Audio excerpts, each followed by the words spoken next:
watched my buddy Dennis Miller's special today. Excuse me. It's called Fake News, Real Jokes. And he's still got his fast. Not only does he still have his fastball, he's got a cutter and a knuckle curve that he's added. He's as good, as smart, and as funny as ever. You know, he was voted the best Weekend Update guy in SNL history. That's saying something. He can be heard daily on the Dennis Miller option on Podcast One. And his new stand-up special, Fake News, Real Jokes, can be seen on Amazon, iTunes, Steam, Google Play. And welcome to the show, my buddy, one of the best to ever do it, Dennis Miller. Dennis, how are you? Ah, sorry, Dennis. I forgot I'm doing that. I just got an alert over my phone that says today's Bush 41 funeral was actually the event on day 6 of the Nick Jonas Priyanka Chopra nuptials. So this was. I noticed they. Oh man. I noticed they separated. It was funny because they had Donald Trump and Melania at one end of the pew, and the Clintons, at the other end. It looked like when the Philadelphia Flyers used to play the Bruins in the '80s. The penalty boxes were 3 feet away. You could see them stinking eyeing each other. But I know. I love that he's so far into her lizard skull that she at a funeral can't even give him a nod and a smile. And I guarantee you, on the way over to the church, she told Bill, I'm telling you, if you stand up and kiss Melania, I will kill you.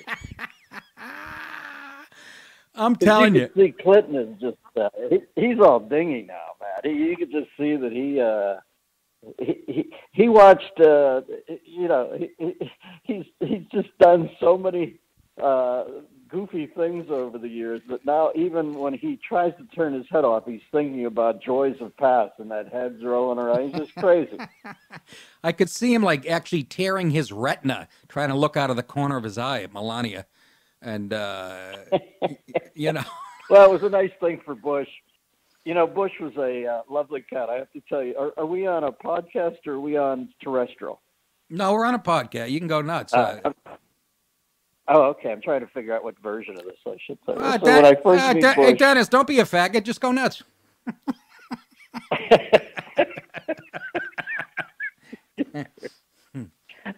I do the White House press corps dinner for 41, and I'm in this tiny holding room in the back.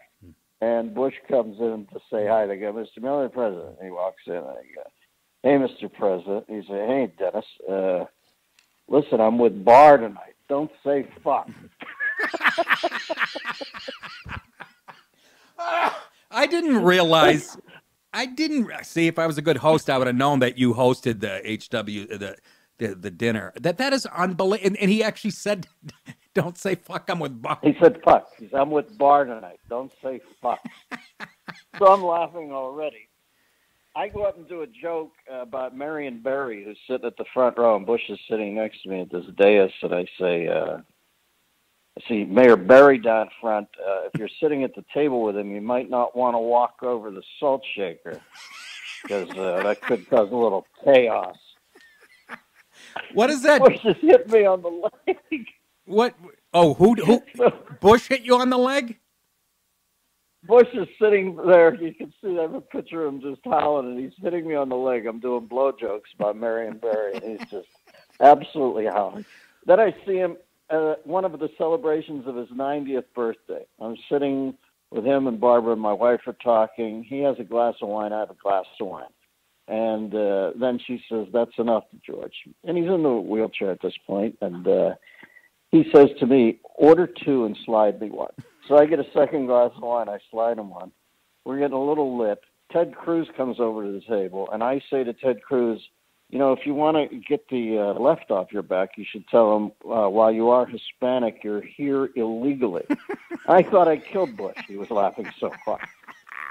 I said, what a long, strange trip that I'm sitting here ordering 2 wines, one for me and one for Bush. We're loaded. I'm doing Ted Cruz jokes, and he's just like, I thought he was going to have a stroke, for God's sakes. He was laughing so hard. And he was in his wheelchair? How long ago is this? Not that long ago? Is that what you said? His 90th. I remember I went to visit him in his office, and Jesus. he was always on time. And he was always on time, and I hear this. It's like 9 o'clock in the morning. I'm supposed to meet him at 9, and he's not there. And all of a sudden, I hear, it comes fishtailing in a scooter store thing. He was a good cat.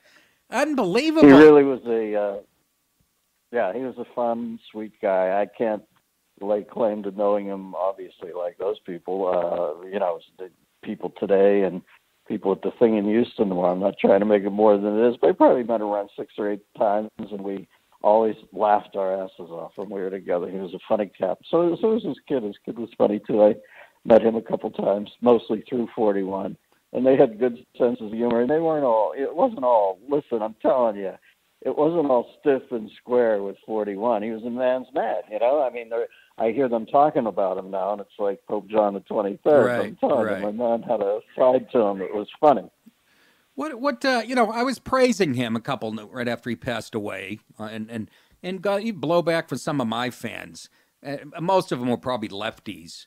Oh, what are you talking about? He was friends with the Saudis, the head of the CIA. And I'm like, yeah, every country has a version of the CIA, number one. Number two, I didn't say he was... Of course he has dirt on his hands when you're the head of the CIA and the president of the United States. These people live in this fucking... I go, how many plots do you think the CIA breaks up a year that we don't hear about that saves your neck? They're so brainwashed in, oh, Cheney was the devil. Did you get any of that pushback when you said nice stuff about HW? Nick, I can't tell you how oblivious I am to that. Let's face facts. We live in tepid time. Yeah. Everybody's an emotional hemophiliac. They're looking to throw their bodies on the tepid grenade of minor insult. I don't give a shit what people think out there. I've got kids. I got a wife. I want them to look up to me with some degree of admiration. The social media has allowed us to all come together as one and realize there was never any reason whatsoever for us to all come together as one. Okay? Everybody's whining. Everybody's pissed off. Look, do you care what people think about stuff? I just don't. I can't. I turned 65 last week. I can't shoot the prism of what I feel or what I say through strangers, quite frankly, who are pissed off all the time about everything. And then you got the genius who comes in and takes any joke you want and corrects the punctuation and acts like he's a co-writer of the joke. This is social media. Never have lives less lived been more chronicled than social media. I don't care anymore what people think. That is, unfortunately, I have no kids, and I just had a check bounce for $28.95, so I still have to give a fuck. But but you're funny, brother. You are stick to the ribs. I was buying movies, cafeteria. Stick to the ribs, funny. That's what you are. I was buying a gold-plated bedpan at CVS, and the check bounced. But that's one of my favorite lines of yours. What you just said. Never, somebody lives so chronicled, and that leads me to the special. Dennis, I watched it today, and dude, you still got your fastball. If you're a Dennis Miller fan, this is quintessential Dennis Miller. I get inspired. This is how I know I'm watching great. Halfway through, I wanted to shut it off and start writing myself. And there's like 3 people on the planet that give me that feeling. You. Well, what a nice compliment, brother. You know how deft I think you are. So seriously, that means something to me. Some people you got to lock the pod face on when Carrot Top's telling you that and say thank you very much. Hey, your rally monkey from the Angels game is over there. It's caught on the stage light. It's about to go. But then there are cats like you who say it. And that means something to me, so thank you. Honest to God, it was as, meta, smart. It was just no fat there whatsoever. Let me ask you, now you did it in Knoxville. How do you decide, we're talking with the great Dennis Miller, by the way, how do you decide where to shoot? Because you've played everywhere. How did you decide on Knoxville? What a beautiful theater. I'll be honest, I work better in Middle America now. Oh. I'm going to go to a big city and have some chick dressed like Sister Betril meets The Handmaid's Tale, try to crank me in the head with a D-cell and a tube sock. I'm going to a place where people are nice. I knew I was going to go somewhere inside from the coast. Oh, yeah. And I went down and looked at that theater when I was down that way doing a gig. It seemed lovely, and they had a good rate on it. They gave me a nice price. They were lovely people. I did 2 shows, knocked it out in a night. I'll be honest with you, I don't think I'm smart enough to work in the Behar zone anymore, quite frankly. I'm not up to speed with those people. So I'll go my own way and be with people who are like-minded, and I find them in the interior of the country. I mean,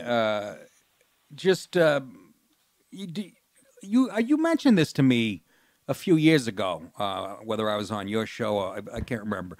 But you said to me, I remember saying, do you still go out and work on this shit every night? And you go, I know it's funny, man. I'm not going to drive into the city. How did you prepare? And I go, you know what? He's right. I mean, how much did you prepare, like live? Did you test this stuff out a lot? Or how long did it, or do you just write it? And like you said, it's funny. Use your podcast as a barometer or whatever. I don't know.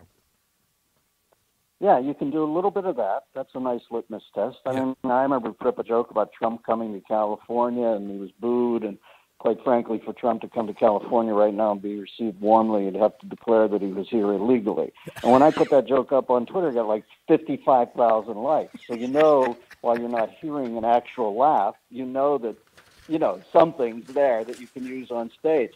Now, the part where it hurts you is the delivery's not as smooth as it used to be. I used to be more rat-a-tat-tat, but I can quite frankly look at a joke, but I have to get up in front of people to do it and put tags on it. I write my tags when I'm up there sort of out of a bit of fear. It's an adrenal act, writing odd arcane for the tags.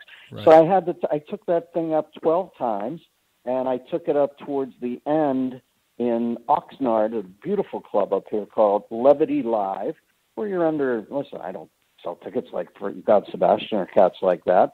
So I can't go to a theater 4 nights in a row and sell 8,000. I'm not doing that anymore. I just don't have that sort of heat. So I went there. It's like 400 seats, and you can sell 4 shows. And you get up, and it's like working the speed bag. I worked out my tags on stage there. That was around a month out from the special. And then I put it to bed. Then I did it 2 times the week before I did it. Perfect. So I think I'm up now around 15 times I did it. But then when you go into a room like that, you can put a big bullet point prompter. What I like to do is at the back of the room put a bullet point prompter. Yes. And then you have a foot pad. Yeah. I put a little button on the stage. They wire it electrically. I keep the prompter off unless I get lost halfway through it. Because to be honest, when I doing it 15 times, I don't have it locked in like I used to. You remember Leno used to always say, I'd say, Jay, why are you going up 250 nights a year? He says, so I don't have to write it down. And, that's true. When you're working that, when you're working the speed bag like that, you never forget that. People just say, how do you remember that? And you go, I don't know. I'm doing it every night, so it's just there. But since I'm only doing it 15 times, I put that button in. I go through until I reach a zone where I don't quite know the thing. I tap the button. It sets off a red light next to the kid. He flips the prompter on. I see 4 or 5 bullet points in a row. I tap it. He turns it off, and I can go. We're talking to the great Dennis Miller. His new special is Fake News, Real Jokes. I was going to ask you that, Dennis, because I've watched a lot of your specials, and I noticed you look down. And this is my next question to you. Is that when you're stepping on the pedal? Yeah, because I always think, well, I'll find it with my foot. And then naturally you don't. You're thinking, where did I put this thing? I thought it was right here during warm-up. But then you find out that you're nowhere near it, so you have to gaze down and hit it and then hit it to turn it off again. Unbelievable. But listen, I'll be honest with you. The special, this was my 9th special, and this one I prepared properly for. That's all I needed around 15 times. Right. When you say, I know it's funny, that even makes me wince. I feel like arrogant, but you kind of know what a good joke is at this point. Yeah. You've obviously got a Mr. Miyagi at prune it a little. Now, the special before this, the 8th one, I didn't prepare enough, and I think it showed. It was my least favorite. I was, I was hectoring. I was more strident in lieu of actually showing some alacrity with the material. I tried to energy it through, and it was a bad special, my 8th, I think. I tried my hardest. That's what I had in the tank at that point. But this one I felt better. Well, my favorite line, and by the way, I can't use Twitter as a barometer whether my jokes will work because, I'm being shadow banned. So I could fucking put out the most genius shit and I get 3 likes on it. And I'm like, what the fuck? So I'm going to meet Jack Dorsey in a I get that on Facebook. What is it called? Shadow banning. That's when you tweet something out and you think it's going out to your 100,000 followers, whatever, and it's really only going out about to 10 of them. Because I've tweeted some funny shit that has exploded, and I literally got one. I put a picture up of a punter in college a couple of years ago that looked just like Billy Burr. That was my biggest one, I think, ever. It got to like 2,800. At that point, I only had like 60,000 followers. It got like 2,800 likes, and a few years after that, I get 600-700 likes here and there. Now it's like something's going on. But my favorite line, Dennis. Yeah, you've tripped some sort of. Tripped an algorithm. Oh yeah. It's weird. I wish they'd apply this stuff. I wish they'd apply this stuff at airports for the screening process, where they'd have some of these algorithms.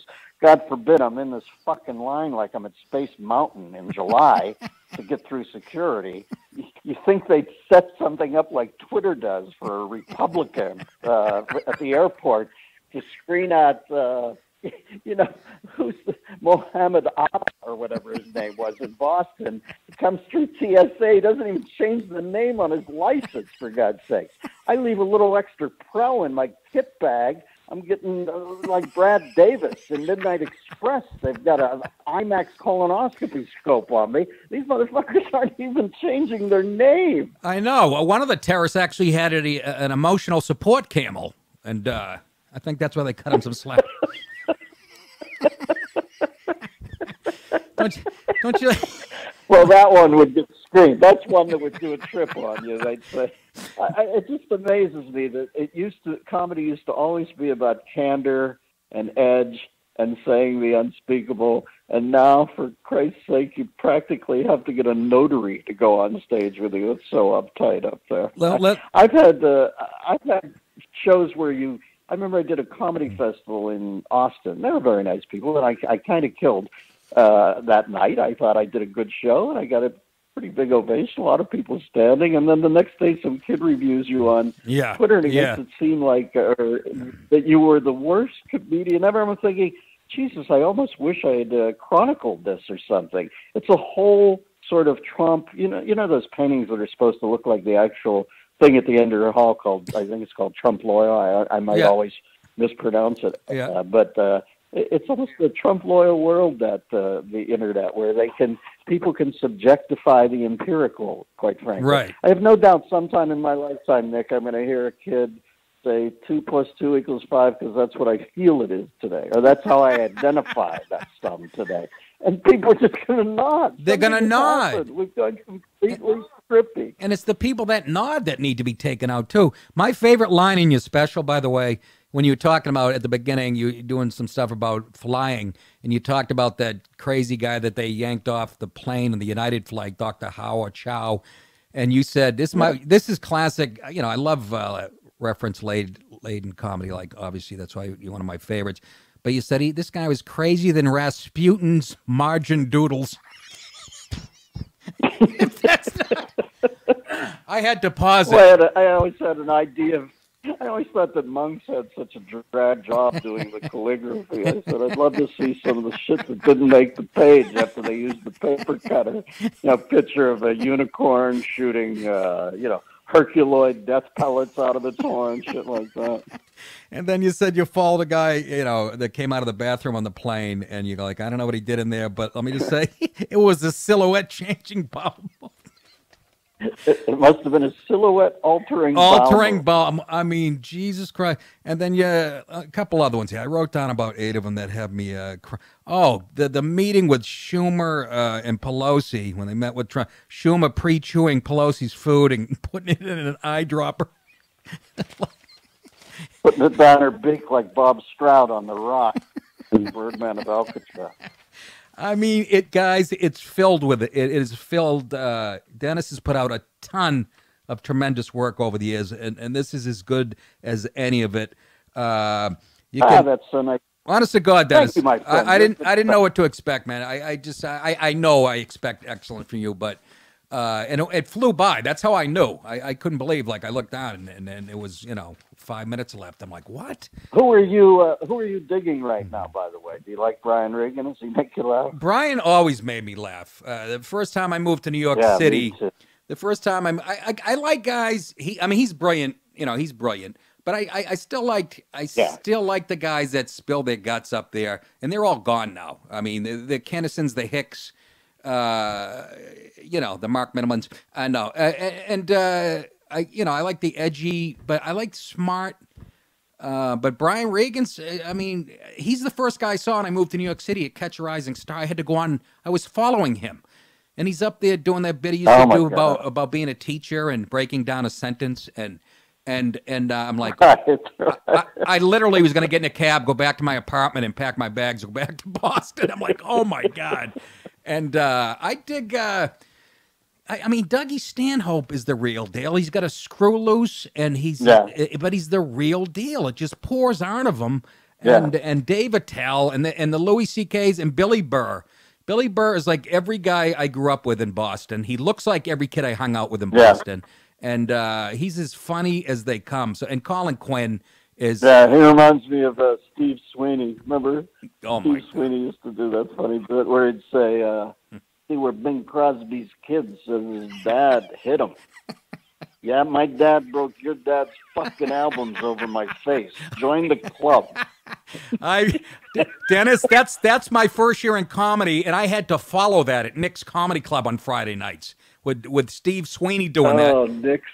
Can you imagine Don Gavin would go up Sweeney, and I'd have to go follow that. I mean, you couldn't do it without an 8-ball. No, that's like Murderer's Row. Oh, goodness. Murderer's Row in Boston. Yeah. Those guys. I remember I called Gary Muledeer once because Nick's was a hooked-up place, as they say in the mob business, and I was going up there to do it for my first time, and I called Gary Muledeer, who preceded me the week before, and I said, Gary, what should I know about Nick's? And he said, get paid in cash after each joke. That was no joke, man. I saw remember Amazing Jonathan, the fake magician? Sure.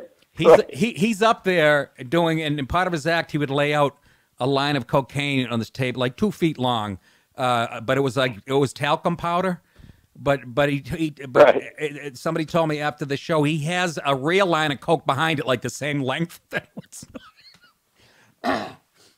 I mean, he was a wild man. Oh my God, he was crazy, and that's where I cut my teeth. That's why I talk at 100 miles an hour. And what was that Chinese place up there, Nick, called Ding Ho's or something? Well, the Ding Ho was the first comedy club that was before me. That's where Lenny started, and Don Gavin and Barry Crimmins founded that place. I think it was a Chinese restaurant in Cambridge.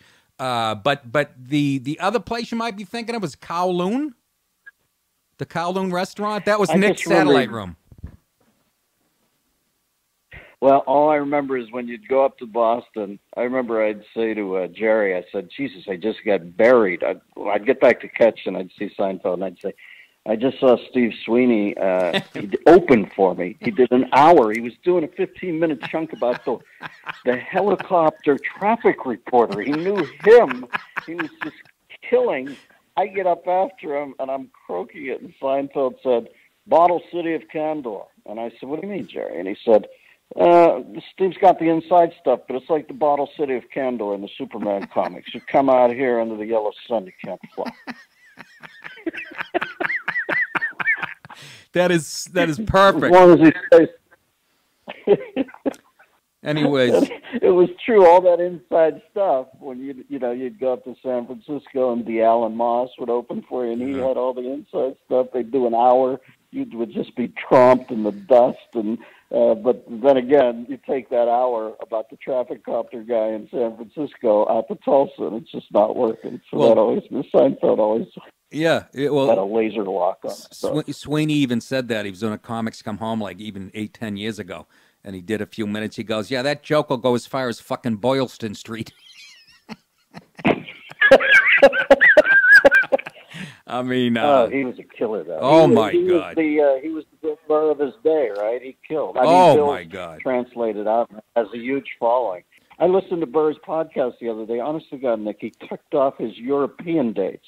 It was like, I'll be in St. Petersburg. I know. Red Menace Shack. I thought, Jesus God, I can't believe these guys are playing. Yeah, well, I'll be a place called Lucy's in Pleasantville, 5 minutes from my house next weekend. But hey, Dennis, I can't thank you enough. And you guys, if you're Dennis Miller fans, seriously, it's called Fake News, Real Jokes. He's at the top of his game, and you've always been an influence of mine, obviously. And I'm glad you could I love join you, us. brother. I respect you immensely, and I love you. Same here, and you can catch him the Dennis Miller option on Podcast One. Dennis, we'll talk to you soon. Take care, buddy. Have a happy holidays, Nicky. You too. The great Dennis Miller, and the special is, man, it's there's no fat, and it's smart and funny, and it's not overly political. There's a nice mix in there, so good dude.